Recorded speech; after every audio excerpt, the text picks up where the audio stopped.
और पीडीएम हुकूमत में रुपए का कत्लेआम जारी है। Chairman PTI Imran Khan dollar की बढ़ती कदर पर बरस पड़े। कहा मुजरिमों के टोले को मुल्क पर मुसल्लत किया गया। मुजम्मिल असलम बोले हुकूमत ने पॉलिसी साजी का कंट्रोल IMF के हवाले कर दिया।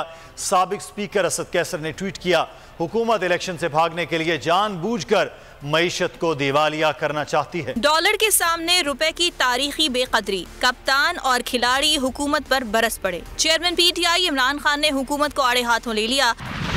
कहा पीडीएम हुकूमत में रुपए का कत्लेआम जारी है। 11 माह में डॉलर के मुकाबले में रुपया 110 रुपए गिरा। मुजरिमों के टोले को मुल्क पर मुसल्लत किया गया। मुजम्मिल असलम ने शरह सूद मजीद बढ़ने की खबर दे दी। बोल से गुफ्तगू में बोले हुकूमत ने पॉलिसी साजी का कंट्रोल IMF के हवाले कर दिया। देखिए जी, इस वक्त मईशत का तो कोई सिम्प नजर नहीं आ रही और सिर्फ ये नजर आ रहा है कि जो पॉलिसी साजी का कंट्रोल है वो हुकूमत ने IMF के हाथ कर दिया है और IMF जो कह रहा है उस पर अमल दरामद हो रहा है। माशी सूरत इतनी ज्यादा फ्लैट हो चुकी हुई है कि अब IMF प्रोग्राम बचाने के लिए कुछ भी करने की हद पे आ गई हुकूमत। साबिक स्पीकर असद कैसर ने ट्वीट किया अशियाए खुर्दनोश की कीमतें आसमान से बातें करने लगी हैं। पीडीएम हुकूमत इलेक्शन से भागने के लिए जानबूझकर मईशत को दिवालिया करना चाहती है।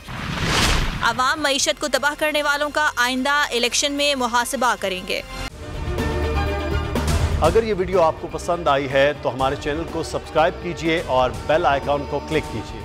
उफ, क्या जुल्म है। बोल एक दफा फिर साजिशी अनासिर के निशाने पर। चीफ जस्टिस सुप्रीम कोर्ट का नाम लेकर को चेयरमैन बोल शुएब शेख को फ्री ट्रायल का मौका नहीं दिया जा रहा। तफ्तीशी ऑफिसर जो मुदई भी है अपना बयान रिकॉर्ड करवा चुका है कि कभी कोई जुर्म हुआ ही नहीं। एग्जैक्ट जो कुछ कर रहा था सब लीगल था। एग्जैक्ट के पास तमाम लाइसेंस थे। इस पर सितम जरीफी ये कि बरियत करने के बजाय केस दिनों नहीं घंटों के हिसाब से चलाया जा रहा है। फ्री ट्रायल की धज्जियां उड़ा दी गई। आईन में मौजूद इनफरादी हुकूक को पामाल किया जा रहा है। मुतल्लिका जज के खिलाफ चीफ जस्टिस के पास दरखास्त दायर कर दी गई है। चीफ जस्टिस से एक्शन लेने की दरखास्त है। बोल के खिलाफ इंतकामी कार्रवाइयां जोरों पर हैं। बोल का अदलिया की इज्जत के लिए खड़े रहने का अज़्म। बोल का अदलिया को सलाम। सब्सक्राइब करें और बेल दबाएं ताकि कोई खबर रह न जाए।